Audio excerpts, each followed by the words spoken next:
Break બાદ આપનું સ્વાગત છે। રવિન્દ્ર જાડેજા અને રીવાબાના આવતીકાલે લગ્ન છે। રવિન્દ્ર જાડેજાના ઘરે પાટ પર બેસવાનો કાર્યક્રમ હતો। રવિન્દ્ર જાડેજાના ઘરેથી 8.5 કલાકે વેલનું પ્રસ્થાન કરાયું હતું અને ગણેશ સ્થાપન, મંડપ મુહૂર્ત તથા ગૃહ શાંતિના કાર્યક્રમ બાદ સાંજે 7 વાગે સંગીત સંધ્યાનું પણ આયોજન કરવામાં આવ્યું છે।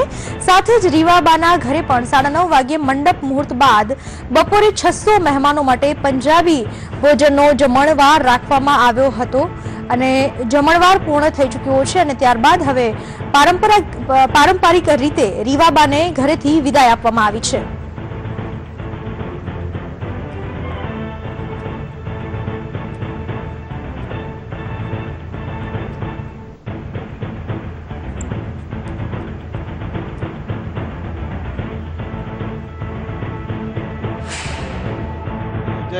તેમની બેન આપણી સાથે છે, તેમની ખુશીનો કોઈ પાર નથી। શું કહેશો આપણા ભાઈના આજે લગ્ન યોજાઈ રહ્યા છે? અમે બહુ આનંદ છે, કારણ કે આજે અમે જે રીતે વિચાર્યું હતું કે પીઠી આ રીતે થાય, અમે પાટા આ રીતે બેસાડીએ, એનાથી પણ વિશેષ અમારે આખું કુટુંબ જે કહીએ કે જેના વગર આ ફંક્શન અધૂરો હોય છે, તો આખું કુટુંબ આવ્યું હતું।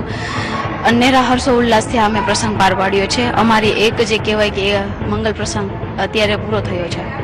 બીજું જે સાંજનો કાર્યક્રમ છે, આવતીકાલના કાર્યક્રમ વિશે શું કહેશો? સાંજે સંગીત સંધ્યા છે। અમે અદિતિ પોલ અને ઐશ્વર્યા નિગમ આર્ટિસ્ટ આવી રહ્યા છે। They will perform for us અને અમે એવું ઈચ્છીએ કે આ જે સવારનો જેવો પ્રસંગ સરસ હતો એનાથી પણ વધારે અમે પ્રસંગને માણીએ। આવતીકાલે પણ જે સત્કાર સમારંભ છે, ફરીથી કાર્યક્રમ છે, કોણ કોણ મહાનુભાવ આવવાના છે, કોઈ બિઝનેસમેન, ક્રિકેટરોની વાત છે? અમે અમારા તરફથી બધાને આમંત્રણ આપ્યું છે, પણ ક્રિકેટરો કે જે બીજી શેડ્યુલ છે, અત્યારે IPL ચાલુ છે, આપણે બધા જાણીએ છીએ, એમના હિસાબે કદાચ આવી પણ ના શકે, એવું પણ બને। આવતીકાલે ભાઈના લગ્ન છે અને સાંજે સત્કાર સમારંભ છે। 5 ફેબ્રુઆરીથી જે સગાઈ હતી અને આજે 17 એપ્રિલ, શું લાગતું હતું કે આટલી જલ્દીમાં આ બધું ગોઠવાઈ જશે? જે અમે વિચાર્યું તો નહોતું કે આટલી જલ્દી બસ અમે કરી દઈએ એમના લગ્ન, પણ એમની ક્રિકેટની વ્યસ્તતાને લીધે થોડું એ પણ હતું, કારણ કે પછી આખું શેડ્યુલ એમનું આગળ બહુ ટાઈટ છે અને કન્ટિન્યુઅસ એમના મેચીસ છે, એટલે અમારે અત્યારે થોડું ઉતાવળમાં અમારે ગોઠવણ કરવી પડી। આવતીકાલનું સત્કાર સમારંભમાં કેટલા ક્રિકેટરો કોઈ કન્ફર્મ થયા હોય, આવવાના હોય એવું કંઈક થયું છે ને? અમે જે VIP છે, બિઝનેસમેન છે, મંત્રીમંડળ છે, આપણા માનનીય જે CM સાહેબ છે, PM સાહેબ છે, એમને પણ આમંત્રણ આપ્યું છે અને બધા પધારશે તો અમને અનેરો આનંદ થશે, કારણ કે એમના આશીર્વાદ અમારા રૂપે એક અનેરો ઉજાસ પ્રેરિત રૂપ છે અને બધા આપણા ગુજરાતના ગૌરવો છે, એટલે અમે એવું ઈચ્છીએ કે બધા સત્કાર સમારંભમાં પધારે અને નવયુગલના આશીર્વાદ આપે।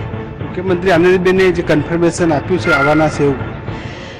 હજી સુધી અમને જાણવા તો મળ્યું છે કે એ પધારી શકે એમ છે અને સાથે સાથે બીજા પણ મંત્રી છે, એમના ડોટરના પણ વેડિંગ છે, તો જોઈએ અને પધારે તો અમને બહુ આનંદ થશે। બીજું જે રીતે ગુજરાત લાયન છે, સતત 2 મેચમાં સારો દેખાવ કરે છે, શું કહેશો આજના દિવસથી ફરીથી લેડી લેગ શરૂ થશે? ડેફિનેટલી કે છે ને એક સક્સેસફુલ વ્યક્તિની પાછળ કોઈ જરૂર એક ફિમેલનો હાથ હોય છે, તો અત્યાર સુધી મમ્મીએ ભૂમિકા ભજવી, અમે ભૂમિકા ભજવી, કે આઈ હોપ કે ઇન ફ્યુચર રીવાબાના લક એમને કામ કરે। હતા જે રવિન્દ્ર જાડેજાના સિસ્ટર કે કહી રહ્યા છે કે પહેલા માતાનો તેમની સફળતા પાછળ હાથ હતો, બહેનોનો હાથ હતો અને હવે રીવાબા કે તેમની જે ધર્મપત્ની છે તેમનો હાથ છે, લેડી લક જરૂરથી તેમને ફળશે તેવી તેમને આશા છે। કેમેરામેન સૂર્યપ્રકાશ સાથે મનોજ અગ્રવાલ, સંદેશ ન્યૂઝ, રાજકોટ।